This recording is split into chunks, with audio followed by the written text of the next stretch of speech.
Funding for This Is Nashville comes from you, our listeners, and Music City Prep Clinic, Nashville-based provider for PrEP and offering comprehensive sexual health services in an environment designed to be safe, professional, and shame-free. Learn more at musiccityprep.org. I'm Khalil Colonna, and this is Nashville. Voting is at the core of our democratic process. There are different ways to vote, including applying for and mailing in an absentee ballot, to casting a vote during the early voting period, to voting on Election Day. Have you ever wondered about who is in charge of the voting process? Well, here in Davidson County, which includes Nashville, the Davidson Country Election Commission runs our elections. Jeff Roberts is the administrator of elections for Davidson County. He makes sure that elections run smoothly and is responsible for overseeing everything from voter registration, the training of poll officials, ensuring all forms of voting here are accessible and run smoothly, to providing election results. If you have a question about voting here in Davidson County, Jeff Roberts is the person with the answer. Let's welcome Jeff to This Is Nashville. Jeff, thanks for being back with us again. It's good to see you. Well, thanks, Khalil. So you are the administrator here for elections in Davidson County. Yes. We kind of went over a little bit of what you do for your job, but can you break down exactly what you do and what you're responsible for? So I'm responsible for managing the staff. We have about 23 full-time staff members, and we do everything from maintaining the voter rolls to absentee voting, all of those polling locations, whether or not it's early voting or the 178 precincts that you can vote at on Election Day. All of that falls in our responsibility. You've been in this role since June 2016. Correct. Third presidential election, right? Third presidential election. Okay. It's an appointed position by the Election Commission. Tell me, how did you end up in this role? Well, I had retired from the state of Tennessee. My background is finance, and I saw the advertisement. I thought, well, I've voted all my life. This should be a nice job to end my career in public service. Mm-hmm. I really didn't know exactly what I was getting into. Okay. You say that with a smile. I feel like you got into a lot more than you thought you would. How has the experience been over the past 8 years? It's been a great experience. I will tell you, there's a lot that goes in to prepare for elections in Davidson County or any county in Tennessee. It's a big task, and a lot of staff work really hard to make sure that every voter has a good experience. You said correct me if I'm wrong, you said you had 22 full-time employees. 23. 23. Okay, right. So what do they do year-round? So, probably data entry as far as maintaining our rolls. That's one of the things that it doesn't go away, whether or not we're having an election or not. People moving into Nashville, people moving out of Nashville to another county. And you'd be surprised, but we have somewhere between 300 and 500 people die monthly in Davidson County. So they have to be removed from the rolls. So there's a lot of upkeep. A lot of upkeep. So how many folks, roughly, are registered to vote here in Davidson County?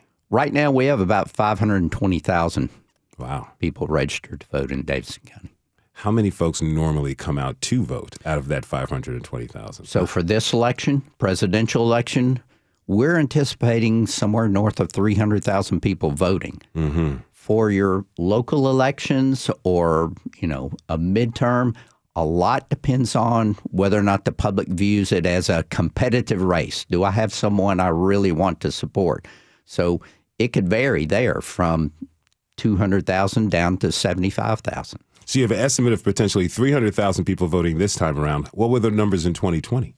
2020, we were right in there around 310, something like that. Okay. That's from memory, but I think that's pretty close. All right. Now, for polling locations, a lot of people are going around, particularly early voting is open until tomorrow is the last day for it here in Davidson County. What are some of the most popular polling spots? So for early voting, Edmondson Library, Hermitage Library, Green Hills Library, Those are spots that, especially for tomorrow, the last day of early voting, you should anticipate standing in a line.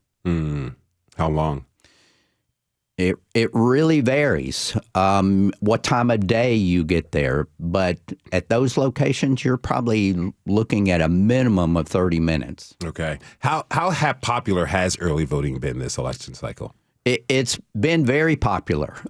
We're a little bit less than what we did in 2020, but if last night is any indication, we could definitely catch up. Okay. So I can go anywhere. I plan to early vote. I'm going to try to get it done this afternoon.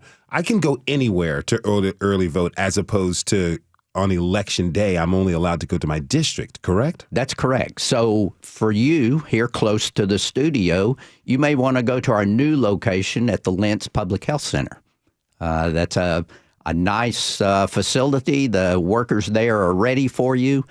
Probably get in and out pretty quick. Okay. How has early voting been going? Early voting's been going really well. You know, probably the biggest thing that I would remind voters that most voters don't realize, you can't wear your candidate's hat or their T-shirt or any of those kind of things within 100 feet of the polling location. Okay. We will ask you to take that off.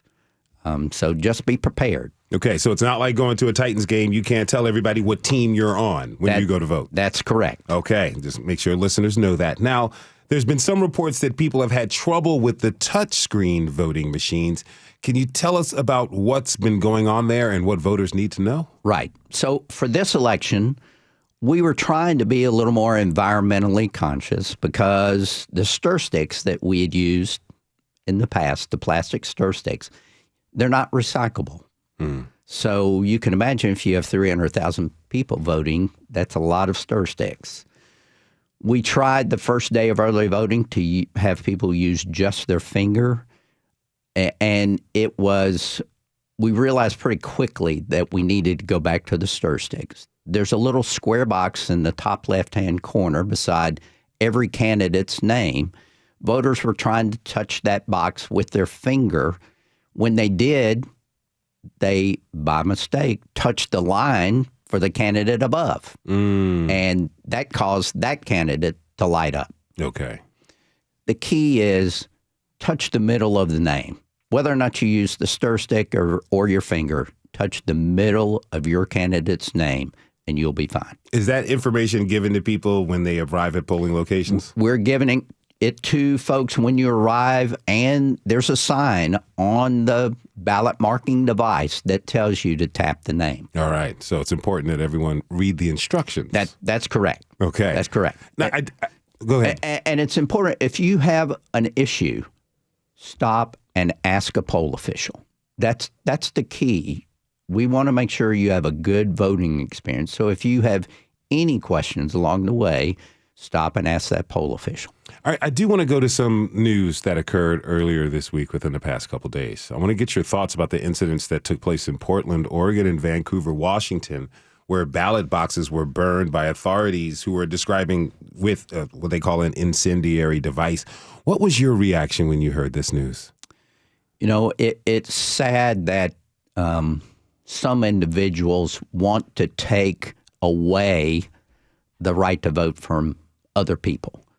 I guess we're lucky in Tennessee that we don't have ballot boxes that someone has to monitor to keep up with that. Just drop that absentee ballot in the mail and let the post office take care of it for you. That's the delivery method that you use? Right. All right. So, but if a ballot gets destroyed before it gets to your office, what can a voter do to make sure that their vote is counted? What are the steps? So when the post office delivers a voter's ballot to us, we have a box at 901 Broadway that we pick up from every day. We would notice that there's some issue with that ballot. Keep in mind, the package that the voter uses, it has an outside envelope and it has an interior envelope. So it would take a lot of effort to destroy the ballot to where we could not use it. I don't remember a case where one's been destroyed that's been mailed to us. Mm-hmm. Any have been tampered with? No. I mean, Probably the biggest issue that we might have, the voter forgets to put their ballot in the interior envelope and just puts it in the exterior envelope. That can cause us an issue because there's some information on the outside flap of that interior envelope that you have to fill out. Does that disqualify their vote if they don't encase them in both envelopes correctly?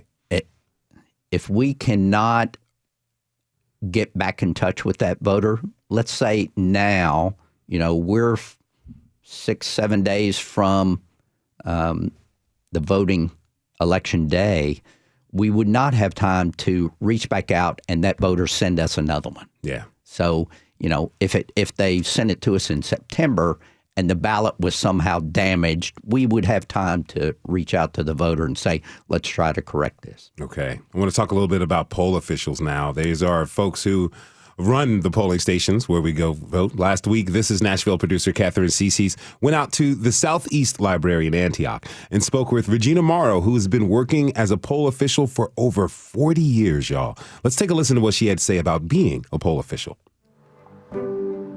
I'm Regina Morrow. I am an officer. I'm a problem solver. If a voter has an issue, we try our best to solve it. Sometimes their addresses change because they're moved. Sometimes they've gotten married or divorced and so forth. So we help with all those kinds of issues. And we try to get every voter in and out as quickly as possible. If any of the other workers need assistance with something, I provide assistance. Well, somebody said, you want to try this, and I enjoy helping people. This early voting period is October 16th through the 31st. You never know what's going to come up on election day. So if you have this window of opportunity that you can cast your ballot, you should take advantage of it. I vote every year. It's an opportunity to voice your opinion, how you feel about the candidates running, the amendments and so forth. So it's a great opportunity to share in the process. As a poll official, if you've done all you can to help a voter accomplish what they've come to do, it's been a good day. It's rewarding because you've helped somebody. That is Regina Morrow, who's been a poll official for 40 years. Have you run into anybody who's had that long of dedicated service? That's a pretty long period of time. I can't think of anyone right off the top of my head that would beat Regina's service. Sounds like we need to give her an award or something for that. Right. Okay, right. So there are different roles that poll officials can have. Can you go over some of those for us? So we have three main roles. We have the officer, like Regina. We have the precinct registrar. That's the person that checks you in. And then we have the machine operator. That's the individual that sets you up on the voting equipment so that you can actually cast your ballot.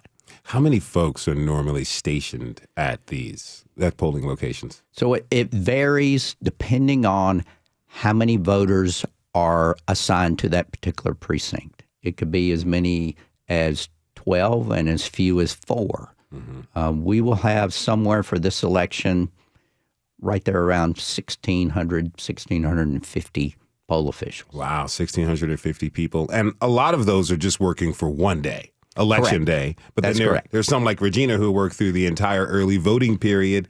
What do you talk to them about the type of commitment that they need to have in order to do this job? You know, the individuals that are working early voting, that's a real commitment. You're talking 14 days where you're actually serving voters with only Sundays being off.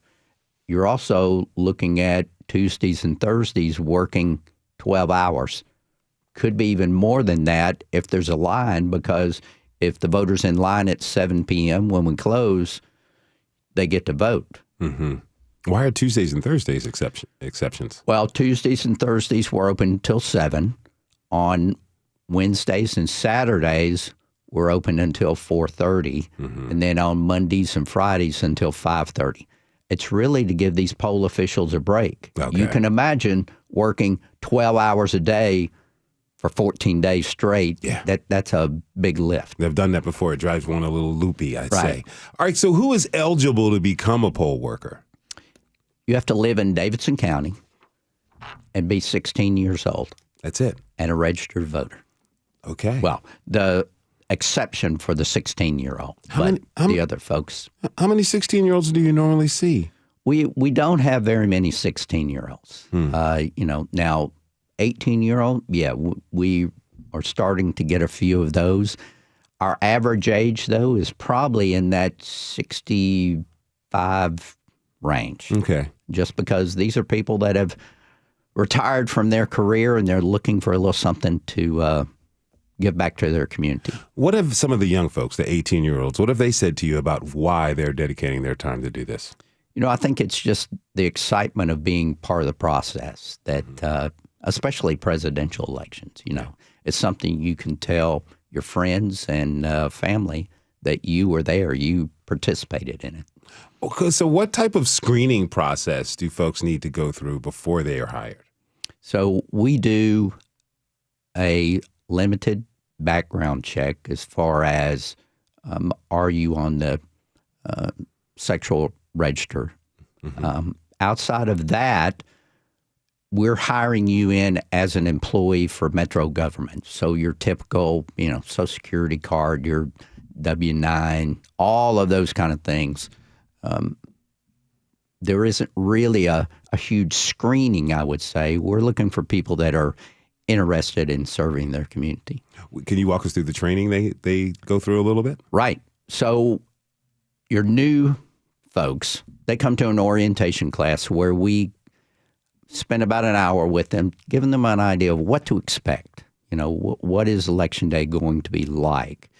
Then we provide online training. So there's some videos, YouTube videos that you watch, and we provide a manual that you can look through at the same time.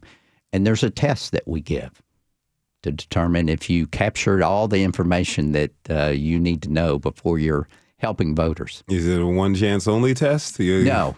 We follow up with the individuals. In the event that they miss questions, we'll reach out to them and say, okay, here's where that's located in your manual, or you can look at this video, just to point them back to where they may have missed it. I'm going to ask a burning question to you. Does Davidson County have enough poll officials? Davidson County for this election, Yeah.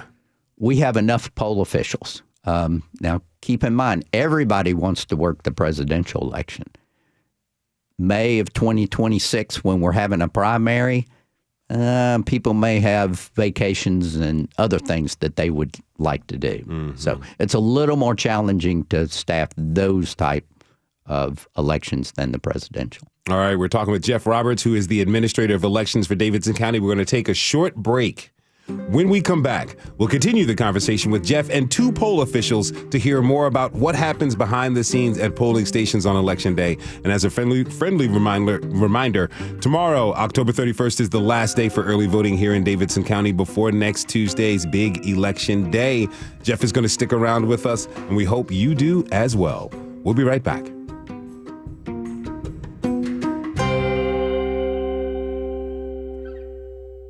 Funding for This Is Nashville comes from you, our listeners, and Music City Prep Clinic, Nashville-based provider for PrEP and offering comprehensive sexual health services in an environment designed to be safe, professional, and shame-free. Learn more at musiccityprep.org. I'm Khalil A. Kulona, and this is Nashville. It is election season, and today we're talking with the people who run our elections here in Davidson County to find out about the work that they do before, during, and after Election Day to make sure our elections run smoothly.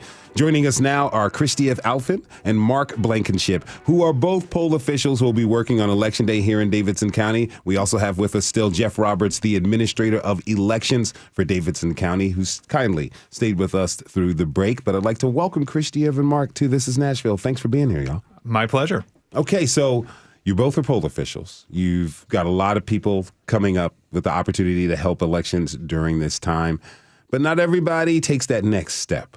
What was it that made both of you say, I want to become a poll official, and you go through with it? Christiev, I want to start with you. After the 2016 election, that's exactly what I said, Kayla. I said, I really want to see how this is. It was at that election I picked up one of those cards, and every time I wanted to pick it up, if you want to be a poll official, and I followed through. And I have every election, big, small, ever since. It's been awesome. It's been awesome. You enjoy it, huh? I thoroughly enjoy it. Mark, what about you? Well, I am originally from Chattanooga, and then I spent 20 years, I like to say, pretending to be a New Yorker. And then I moved back here to Nashville last December, and I felt this really unexpected but rather overwhelming sense of connection to Tennessee. And the feeling of being back in my home was palpable to me. And when I registered to vote, I saw the little checkbox that said, check here if you'd be interested in participating as a poll official. And something just told me, yes, this is a way that I can express my gratitude to be back in my home state, honestly. And I worked my first election over the summer, and that instinct proved to be exactly correct. What was the experience like, the first election you worked on? Oh, it was so much fun. That was one of the things I wasn't anticipating. It was so much fun because you're in a room with people who are enacting their democratic opportunities. You know, they're enacting their opportunity to be a true part of the system. And the joy that people were expressing to me because they were there was not something I was anticipating, but we were getting thanked. We had people who were so obviously happy to be there. There were people bringing their children and getting the future voter sticker for the children. And that sense of enthusiastic participation in the democratic process was, for me, it provided spiritual succor, I would say. Okay. Perfect. Okay. Christiev, did you witness a similar, invigorating environment? I was so excited for the first one. I was taking screenshots of the awesome training videos, and I made a little book. And I remember getting there, and everyone's like, well, where'd you get your book? And I was like, well, I made it. I felt like I was in kindergarten, but I just really wanted to get it right. But it is, as you said, Mark, it is such a feeling of, I am acting out my Constitution. I'm helping. That's right. I'm acting it out, and I am so excited to help my voters vote. So I've gone through all the positions, and I'm an officer now. And I think the funnest part is making sure everyone is at a very content, peaceful, from my workers. If I had a handful of Mark, I would be so happy. But to make them feel happy and safe, and they walk in, walk out, decorate the place, and I think I would cry if I didn't do this several times a year. Jeff, are people normally this enthusiastic and joyful? These are examples of poll officials that we enjoy having. Well put. These are folks that we can count on under trying circumstances, let's say. Mm-hmm. I've been present when some people don't look at this position the way I do, and I have seen his staff be so kind about it to really try to emphasize saying, it's an honor to do this. You want to be a part of this process. It's going to pull on you a bit, and you got to pull out your kindness and be very creative with it. Now, you, Christiev, you went as far as making your own little handbook from screenshots. Yes. Tell me about your training process. What was that like? Was it hard? Was it easy? Tell me how did it go? Well, you know what? When I first started training, they had to do an exorbitant amount of online training because of COVID. So we still had to go through how to put on a hazmat suit and how to greet, it was just a huge chunk of COVID and cleanliness. And because of that, but then you have provisional visions and all the what ifs, and the what ifs. And I'm a planner for my previous job, so I wanted what if this happens? And it was a lot to remember. So I had my visual aid, and I remember the officer at the time going, "Where'd you get that? And can I use it?" Like, yes, but I need it back. But I still do that. I make copies, and if there's anything new, I bring it up because the training online is really phenomenal. But now they also offer these great workshops that you can come in and put your hands on the machines, on the electronic poll books or the monitor, all those things. So that really helps. But they do such a phenomenal job. And if you go through it all and the time it takes about maybe an hour, if that, maybe 45 minutes, not even that. Mark? Yeah, I would say that there is something for every learning style in terms of the training process. There are videos that you can watch, there are materials you can read, and there are these hands-on labs. And if you do all three of them together, you end up with about, roughly 60 to 90 minutes of stuff that you're doing. But then it's incumbent upon you to keep referring back to the resources that you've been given. And then the morning of the election, you get another opportunity to refresh your skills because you show up in advance of people actually coming in the door to vote. Okay. So I, as someone who just had my first time at bat over the summer, felt quite taken care of, and I felt like it was going to be hard for me to fail because there were so many ways for me to figure out what to do, and I was grateful for that. What's the most challenging part about being a poll worker? Okay, there are two things. One is that you are going to be sitting on a hard and uncomfortable chair for 13 hours. And honestly, I know that might sound like a joke. I do tell my workers, bring a pillow. That was my near fatal mistake was I did not bring a cushion to my first one. But then the second, and I guess perhaps more substantive challenge is making sure that you do not get so overwhelmed by the workflow that you forget to speak to the person in front of you as a human being. They are not just cogs in a workflow machine. So even though you have a lot of steps that you have to make sure are taken care of to make sure this person votes in a way that is smooth and legal, you also have to remember that you're speaking to a member of your community and talk to them first, if you know what I mean. Yeah. And when you're in the throes of remembering the steps, you just have to take a beat and let that human aspect rise to the top of your consciousness. All right, I want to talk a little bit about what happens on Election Day and what each of you are going to be up to in less than a week. Jeff, we're going to start with you. When does your day begin next Tuesday? I usually show up at the office sometime between 4:30 and 5 in the morning. We have to make sure that we're prepared because these folks are going to show up at 6 a.m. and 178 locations, the janitor doesn't show up to open the school, or, the officer has a car wreck, or their car breaks down, or their dog dies, or all of those kind of things. We have to be able to figure out how we get that precinct open at 7 a.m., whatever it takes, whether or not we're substituting someone or sending one of our staff there. Are you in some sort of command center? Where are you holed up during that day? We have a command center where the officers, we text them and we ask them to respond back, are you in the building? That way we at least know that they're inside. Then we send another text, are you ready to take voters? So we're monitoring all along the way whether or not someone is having an issue that we need to jump on quickly. And we have Metro Schools representatives sitting right in the room with us so that they can deploy their resources should we have a problem. Because we're in 60% of our locations are in Metro Schools. Okay. Now, Mark and Christiev, you both are getting there 6 o'clock in the morning. Tell me about your days. How do they work out? It's like catching that 5 a.m. flight. You just don't sleep. They're very good the night before. But a week before I'll contact the team, all the marks out there, and I'll make sure that they are prepared, and it's going to be a long day. You can't leave the premises, so pack your lunch, your water. I'm always the one who likes to bring some baked goods and coffee, what have you. But so that's a week out, and make sure everyone has taken the test and the training, and I got to check all that out. And then a few days before, 3 or 4 days before the actual election, I'll go to the headquarters and I'll pick up, and this will get to your question, but this is what I have to do. I'll pick up this poll monitor books, they're like little laptops, printers, and they deliver the big machines to the location. And I like to get there a day or two before to kind of set the room up as much as I can and ask any workers if they would like to come. And sometimes it's just eliminating the fear of the unknown to see, okay, this is what it's like. This is where we're at. So we come and kind of set up the room because it's a public place. It's a church, a school, the YWCA, something where it's not set up for us. So we have to set it up.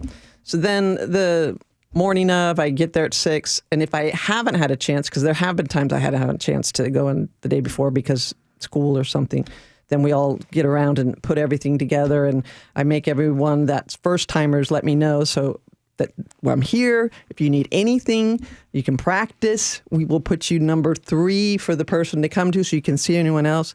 Don't worry about anything. And thank you, Mark. And make sure you look the voter in the eye when they give you their ID. And make it the happiest 10 minutes or 15 minutes that you can. And then the day carries on, and Jeff and his team are always there if I have any crazy issues, but the communication there is just pristine. No, so Mark, you were in this for the first time, seeing it all go. So you're soaking up the experience while being a part of it. What were your thoughts as this was all going on? What were my thoughts during my first experience as a poll official?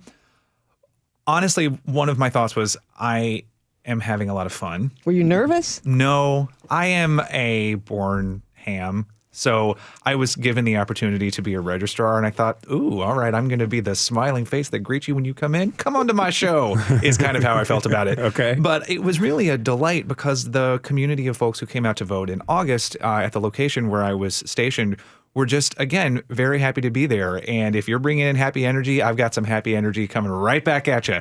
And I felt buoyed by the whole experience so that at the end of the day, I was tired but not exhausted, if you know what I mean, because I'd been having a good time. And also, the other poll officials are fun, or at least they were where I was working. So it was, I'm not going to say it was a party because we were taking it all very seriously, but it was an upbeat experience. Now, what are you anticipating for next Tuesday? I am anticipating much longer lines. I am anticipating perhaps a certain heightened electric feeling because these presidential elections matter so much to people. And I am expecting to be working alongside poll officials who are still going to be determined to make it pleasant. Yeah. And anticipating a seat cushion. Pleasant and seat cushions is important, you know, and the pleasantness and looking people in the eye and treating people with respect, and also the tensions of a presidential election, let alone this presidential election. A lot of people are on edge, let's say. And Christiev, you've worked with voters who come to polling stations upset, anxious, maybe a little bit aggressive. When somebody comes in with that potentially disruptive energy, how do you respond to them? Well, first, you know, and I tell this to my workers too, it's not a political day for us. It's a facilitating day for Americans. We're facilitating a day that they get to flex their muscle in a way to vote, the most peaceful process. And it's our honor, and we need to make it a happy one.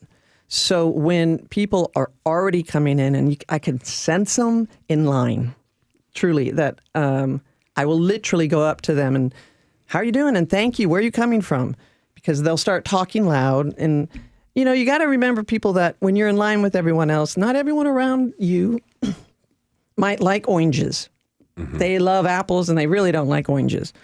So if you know that, then let's not talk about fruit. Yeah. So it's really finding a different subject to talk about. If that's not working, then I walk with the person just to get them out of the sight of any, you know, other voters that might feel nervous. And really what it comes down to is, I keep saying, I'm so happy you're here to vote. Let's get you in there and vote. Let's just get you in there and vote so you can make a difference. Let's get in. And then, you know, there's people that can't vote for certain other reasons, and you know, you can't wear a campaign shirt of anybody that's on the ballot. Yeah. So I've had to have people like turn their shirt inside out, or I'm going to bring a big couple rain jackets this time because some people just don't want to do it, but I want them to vote. Yeah. I go, could you just turn your, you know, where are you going to do it? So, you know, it's little things like that. It's everyone around you. If you're going to church or you're going to your kids' school play, do your part. Yeah. I'm so happy you want to vote, but let's just do your part. And we're just there to facilitate. You're great. Now, do you all worry about security at all? You know, I think I've had many conversations with the Metro Police Department. We're prepared in the same fashion that they prepare for the NFL draft or New Year's Eve, those kind of things. This is a big event for Davidson County, so everyone has a role, and they are there to help us in the event that there's any kind of issue. We're not anticipating anything. It's more like Christiev said, the voter doesn't know they can't wear their T-shirt And we have to make them comfortable to cover that up. Yeah. Now, the polls close at 7 p.m. How do you know who the last voter is? So each polling location will send one of their workers to stand in line at the end of the line at 7 p.m. Okay. To signify this is the last voter. All right. That's the last voter at 7 p.m. After the polls close, what happens next? So the officers then begin packing up their equipment, and they have a memory stick that's in each of those scanners that they have to bring back to our location, our central location. And we have 178 vehicles that have to pull through. We have to unload amazing. all of those, and we then tabulate from those memory sticks the votes that are tallied. All right. So through that evening on to Election Day, that's where the votes go. How are the official results announced? That night, we are distributing to the press, other candidates, information. As we are tallying the vote, we will distribute that to individuals right there. We are also uploading information to Metro's website so that you can go on Metro's site. One thing that most people don't know, a printout is printed by each location when they shut down and is put on the front door so that anybody could come by and see the vote count at that location. Oh, wow. When they left. Didn't know that. It's really cool. That's really cool. All right. So, but here's the other cool thing that I was so impressed with. Not only do we print it out from, each scanner and we put it on. I mean, it's a long roll like a toilet paper, but we put it on there. But then at the beginning of the day, I have to ask someone opposite political party to follow me to the headquarters because I'm now taking those memory sticks and all the other stuff that we have to return back. And once we get in there, it's like Disneyland. They have these football field lights and they snake through. There's cops everywhere. Thank you very much, Metro Police. And you feel so sad because they make it, whoever's following me, opposite party, they do that in case my car breaks down. No one can then say, well, what did you do with that memory stick? Mm-hmm. They've checked, double checked, triple checked. And so when you go in, they have it set up like, okay, you go to this line, you give them this. You never get out of your car. You never get out of your car. All right, we're going to take one more break. When we come back, we're going to talk through some of the most commonly asked questions about the voting process and make sure that you know everything you need to have a good voting experience next week. Stay with us. This is Nashville.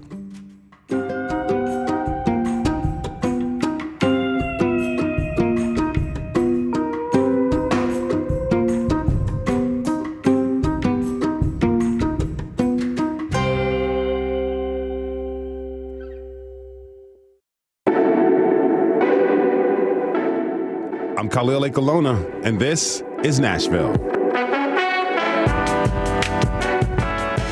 Today, we're talking with poll officials about what you need to know for this election. So we're going to use the remainder of the show to answer some of the most commonly asked questions that voters have as they get ready to go to the polls. Now, there's been a lot of skepticism about the integrity of our elections lately.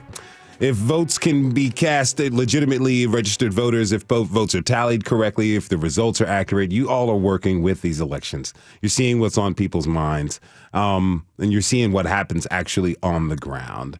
Jeff, what would you say about the fairness and accuracy of elections here in Davidson County?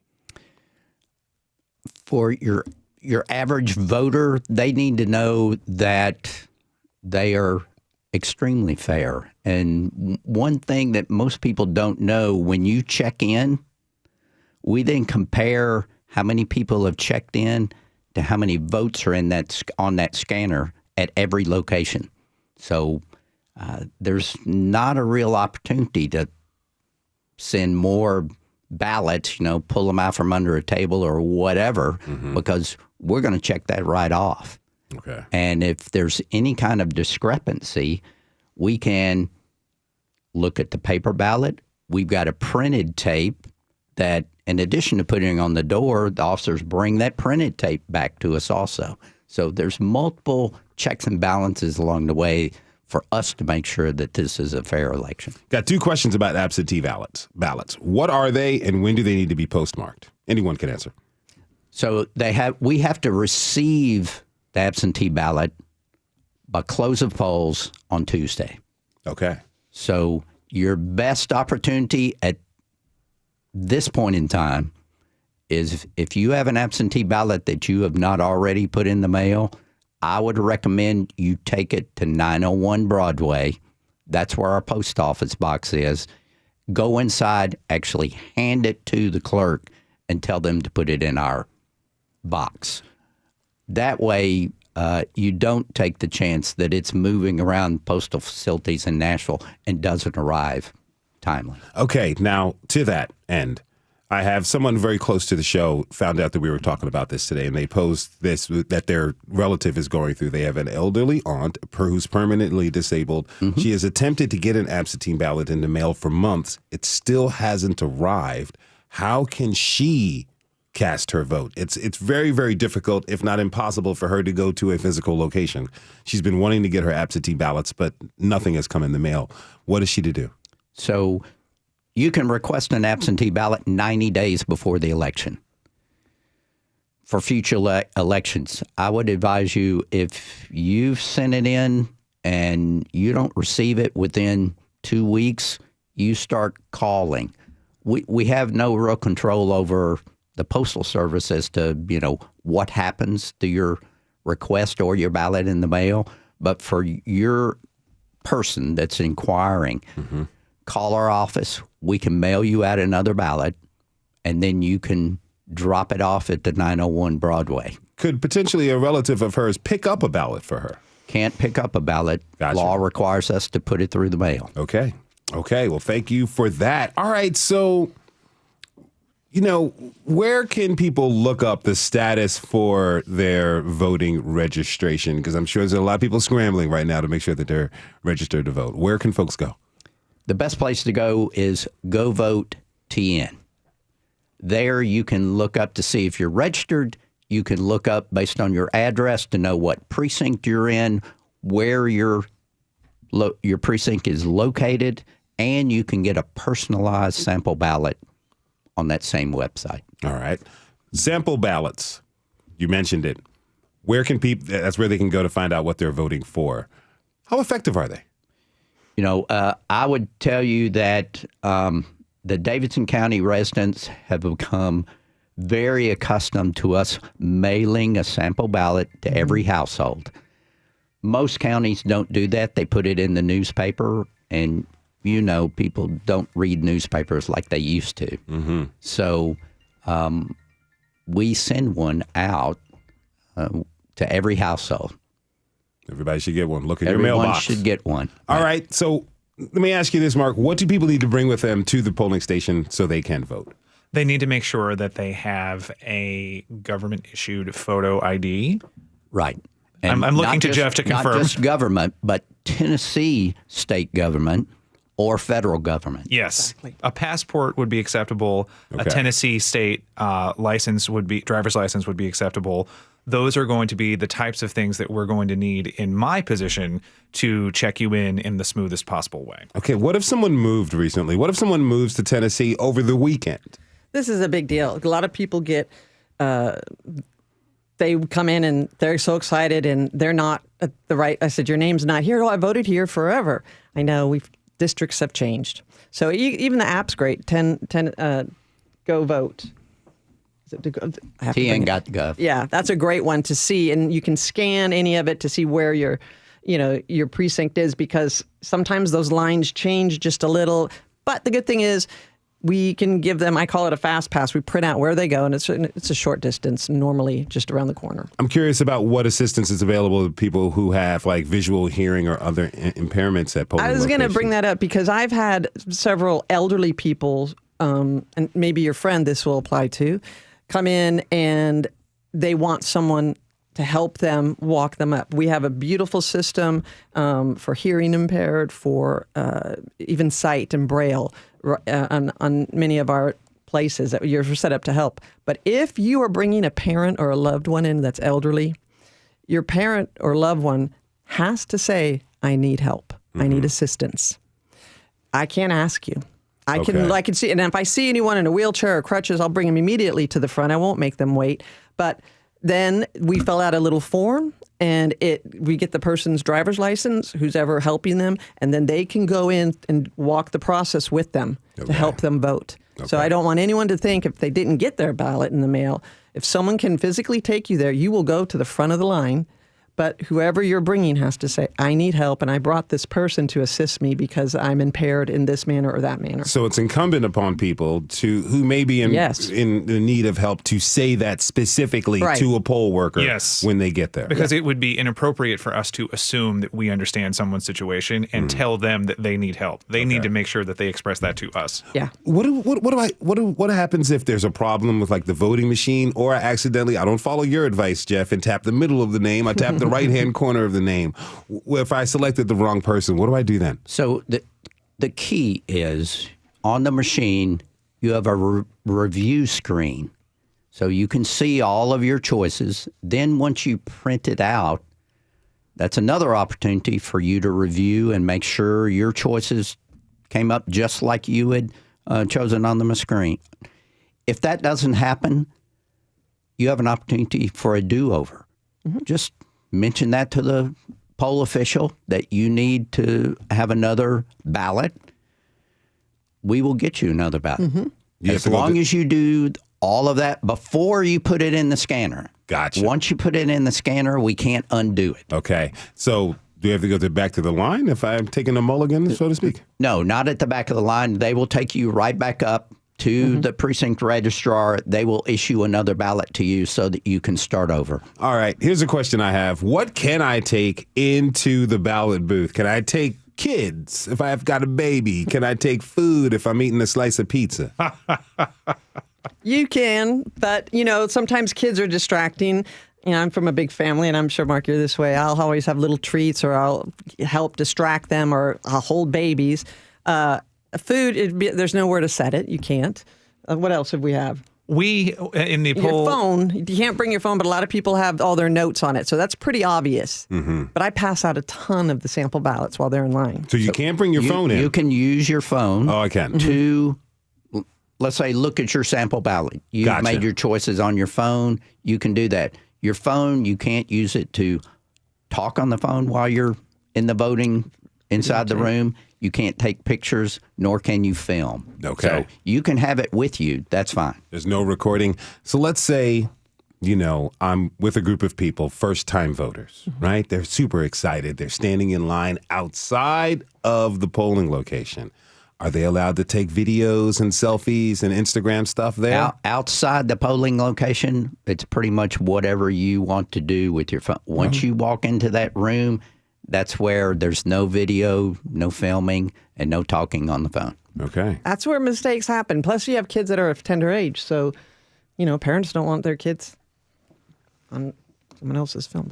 And I would just stress that one of the things that struck me about all of these regulations is that they are not designed to keep us from doing what we want. They are designed to make it so that everyone can have an unimpeded opportunity to vote. And that was one of the things you asked me before. What was I struck by on the day? I was struck by how many things are in place to let everyone just have a fair experience. And so taking my picture while I vote isn't helping me have a fair experience. It's making me feel perhaps intimidated. So there are just a lot of things in place that are meant to make sure that everyone gets a chance to do this in a way that feels comfortable and fair. Now, you're the newbie, you're the neophyte in this group. Yes, that is true. We've got people who've been doing this for a while, and I can sense the energy that you have and the happiness that it comes by helping others enact their civic duty. Got a minute left. Wrap it up for us a little bit, Mark, about how you feel and what it means to you. I'm going to say this. I feel that this day is a day to have one ideal experience of the American experiment. This is a day when we can experience America at its best, I feel, and no one is pretending that the country is perfect, but there are things about the country that I think are very inspiring. And watching my neighbor step into a room and vote is one of those things. And so to be in a space where we've asked everyone to leave politics at the door and bring democracy in is, to me, quite heartening.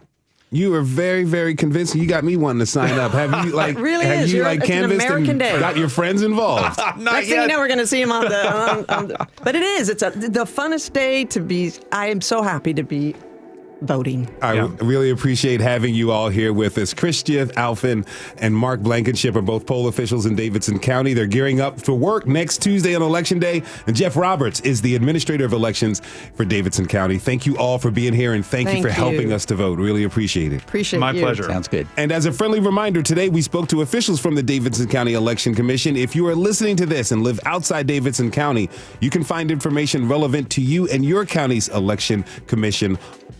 It's out there. All right. So thank you all for tuning in this hour. This is Nashville is a production of Nashville Public Radio. Today's episode was produced and directed by Catherine Cece's. Our technical director and board operator is Liv Lombardi. The masterminds behind our theme music are LaRange and Namir Blade. You can listen back at thisisnashville.org or wherever you get good podcasts. And the conversation does not end here. Tweet us at This Is Nashville. Find us on Instagram. Tell us what you want from our show by filling out our quick survey online. You can also call to leave us a message at 651-751-2500. We may use that message online. This is Nashville. I'm Khalil A. Colonna. We will see you tomorrow, everybody. Be good to each other and get out there and vote.